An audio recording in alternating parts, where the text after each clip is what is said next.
today I'm going to be knocking up some cork-ball homemade pop-ups which have caught me a lot of good fish out of Dinton this year. The reason I use my own cork-ball pop-ups is because I can adjust them, I can make the paste a bit more of a wrap round it, or I can put a little bit extra liquid into it. But the main reason is that I know that they're been made by me, and the buoyancy doesn't go down in the morning. What I mean by that is that a cork-ball pop-up will stay up, and I never pierce them either. What I will do with them is just tie them on, because then they don't absorb any water. I find if you go through them with a needle that they'll take on water, and then they'll be down in the morning, lowered down. But mine, I can reel them in the morning, and they're perfect. The cocks are just bang on, and as soon as a carp comes across that, it will just pick it up, and it's gone straight back into its mouth. I'm going to knock some up right now, if that's okay. Right, let's start. One egg, one large egg. Doesn't matter what brand. One large egg.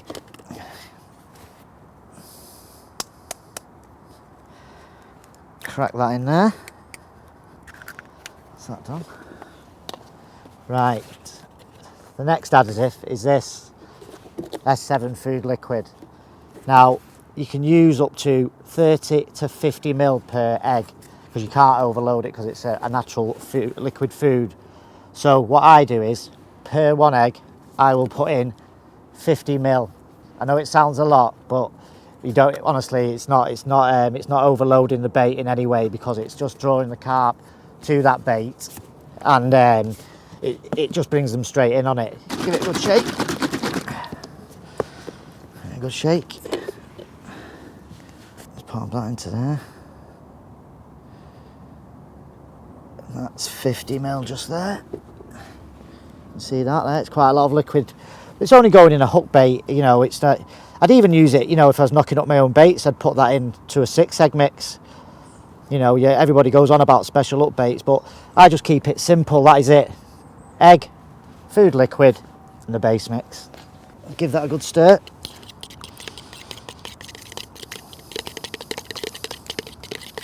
Yeah, you could start adding all sorts of stuff to this, flavour, additives, green lip mussel powder, but I found you don't need to. I like to keep my bait the same as my freebies, exactly the same, except it's got a bit more pulling power.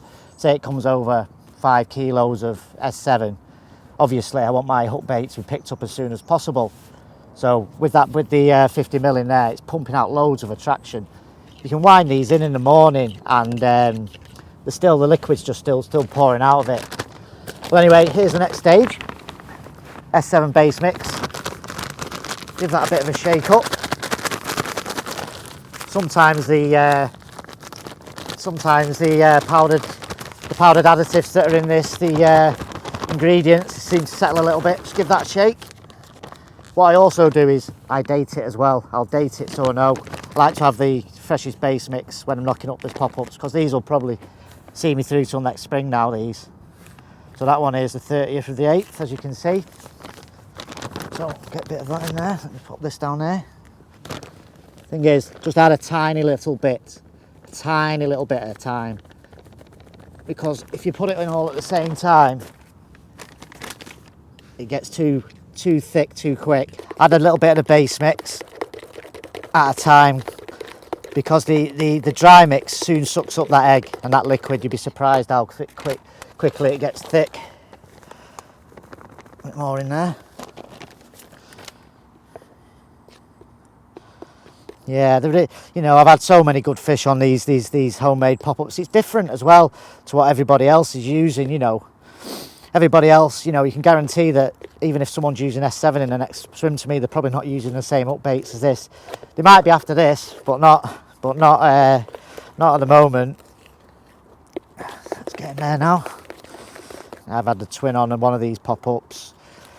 I've had son of triple roam on one of these pop-ups. I mean, Dinton White Swan, it's quite a very hard lake.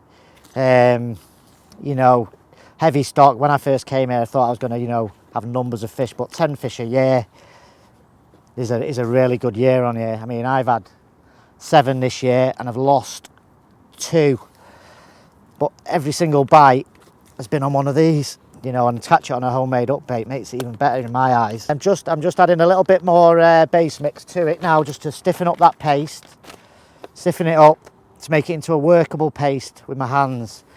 It'll almost be getting there now. Let's get my hands involved in a minute. Yeah, it's getting there now, this. The perfect consistency is sort of plasticine with a little bit sticking to your hands. But what I do now is when it gets almost finished, which you'll see in a moment, I put it into a bag and let it sit there for a few minutes, and that just sucks all the rest of the base mix into the egg. You see, you get quite a lot out of a 1 egg mix. I mean, you can roll up, say, 50 pop-ups and freeze the paste that you've made. And that's another reason that you can make it, you know, quite wet, the paste, sorry. Because if you freeze it, it seems to dehydrate it in the freezer. So if I was at home now, I would be putting a part of that in a plastic bag and straight into the freezer. And when I take it out, when I need to make some more pop-ups, it'd probably be the perfect consistency. And what I'm going to do with this now is pop this in a bag, leave it for a couple of minutes, and then we'll start rolling actually putting it on the cork balls.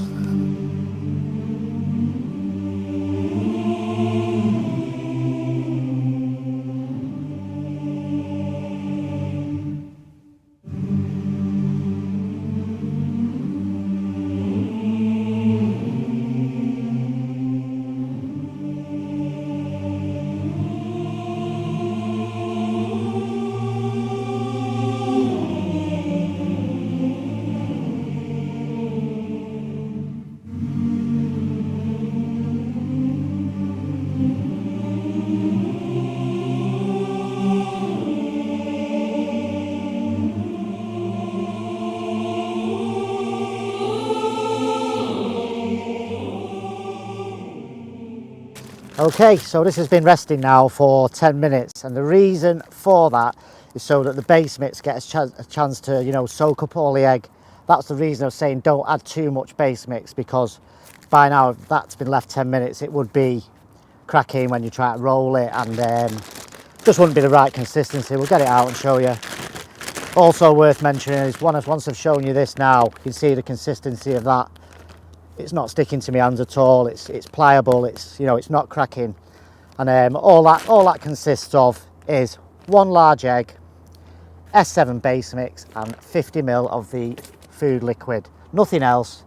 Keep it that simple. You know, I mean, you can do anything with this now. You could, if you wanted to make wafters with it, you could use, say, I'm using a 12 millimeter cork ball here, and you will get a 15-16 milli pop up. If you wanted to use, say, make some wafters out of this, use a 10 milli cork ball and I know the same size boiler, and it's a bit of trial and error really.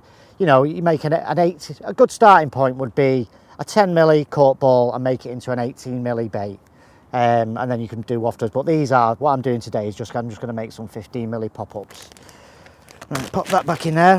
What I do now is get a bit of butter, put it on the plate, because this is where the pop-ups are going to be resting onto here, and we don't want them sticking. So just put a bit of marge on, just a little bit on your hands. You can just keep dipping your finger in it if you find it is a little bit sticky. You know, it should be okay. What I'll do now is get this out, pull a piece off, because if I left that now out, that would just dry up still, you know. So keep it in your bag, get all the air out, give it a twist. That's good to go. Right, let's roll up some pop-ups. 12 milli cork ball. Get yourself a little bit of paste. I mean, you know, it's entirely up to you. You could be using a 15 milli cork ball and make a bigger pop-up. It's, you know, that's the beauty of it. You're in control of what you're doing with these. Just get a little piece like that. Cork ball in the middle. Just push it round. Tease it round like that. There we go. What I do now is I'll roll it in my hands, and if it looks a bit big, I'll just pinch a little bit of the paste off. And a good little tip, obviously sometimes, you know, you could have a thick piece of paste on the cork ball this side and a thin piece. Just squeeze it square, cork ball in the middle like that. So it's square then, just do all your edges. And it centralises your cork ball then. Give it a nice roll. And there you have it. 15mm cork ball hand roll pop up, homemade, well, bank made. Put it on there. Another one. Same scenario. I mean, you can make these anywhere. You don't have to be at home like I'm doing it on the bank here on Dinton. You can just do it anywhere. You know, people say they've not got enough time. You've got plenty of time when you're waiting for a bite. So, you know, just take the bits that you need with you.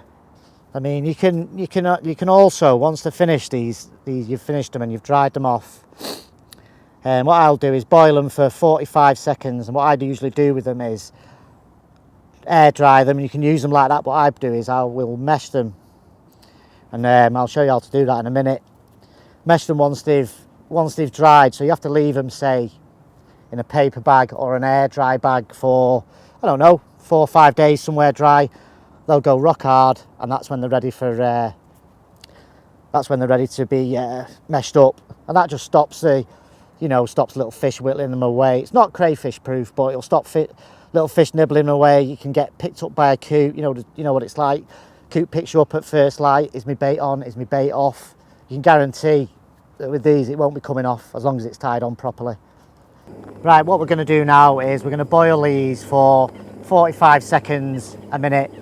The water's boiling really well now, turning over, really bubbling away there. Get your phone, get your stopwatch on. If you're making this in a bigger batch, I'd say 15-25 max. And just pop them in. Start your stopwatch. What I'll do with that, just give them a little turn around in there, just let them boil away. For 45 seconds, a minute is ample time. Obviously, if I was at home, I'd be using a spatula to get these out, but you know, I'm on the bank, so I'm using a fork to get them out. Give them a little turn. What I usually do is when they get to 45 seconds, which is now, I'll turn it off, take them out. Let's get these out. You'll find that it's nearly a minute by the time you've got them all out. Get them on there. And pop that down there. What I'll do is just give them a little roll, get them on that tissue. You'll find they'll swell up, they'll go back down. If you see any that are a bit of a bump on them, you can always squeeze it flat like that. You'll find that any imperfections in them will go once they've just swelled up in the boiling water. They'll go away once they've dried out, especially when you've air dried them. Leave them now. What I'll do with that is I will, once they've just cooled down, I will change the tissues underneath them and put them on fresh tissues. Obviously there's a bit of water on that. Leave them overnight to harden off properly. What I usually do is if I was at home now, I would put them on a tea towel, leave them overnight.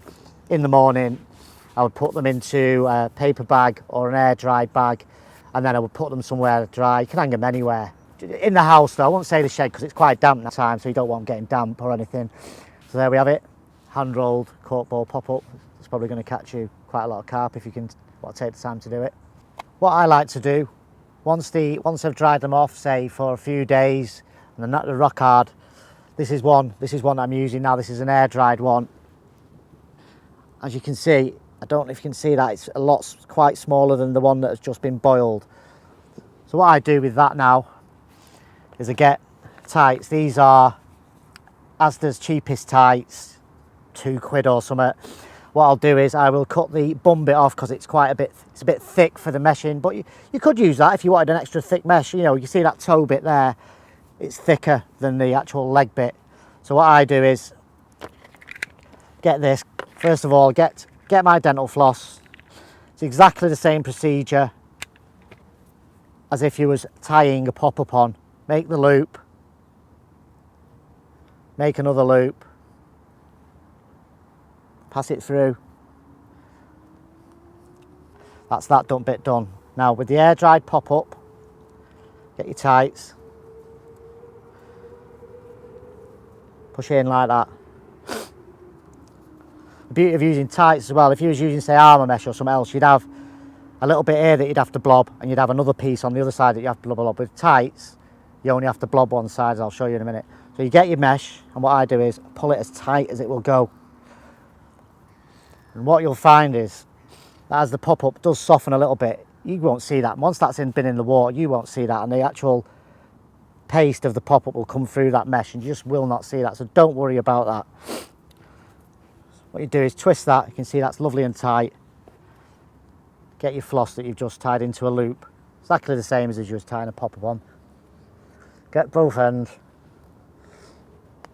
pull it tight down there, then cut say 3-4 mil off. So what you're left with is that you've got little tag ends on there, and you've got a little bit. Hold it there. What I do is then just gently just burn the ends. Just burn the ends and squeeze it shut. Squash it flat, sorry, and you'll see that it's very, very neat. Shut. There's no way that's coming off. One thing worth mentioning is if you are going to use these, sometimes with an ultra sharp hook it can get caught in this mesh when you're casting. So what I do is any rig, I will put on a sliver of dissolving rig foam, not a full piece, a sliver over your hook, and that totally eliminates that problem. That will stay on. Once you've tied that on properly, that is never going to come off. It will, you know, a coot can't take it off. You know, it will stay on. You could leave it out. Some people like to leave the baits out for 48 hours. That will stay on. You can guarantee that that cork-ball pop-up will be on when you wind it in, as long as you put it on tie it on properly. And there you have it, meshed, ready to rock.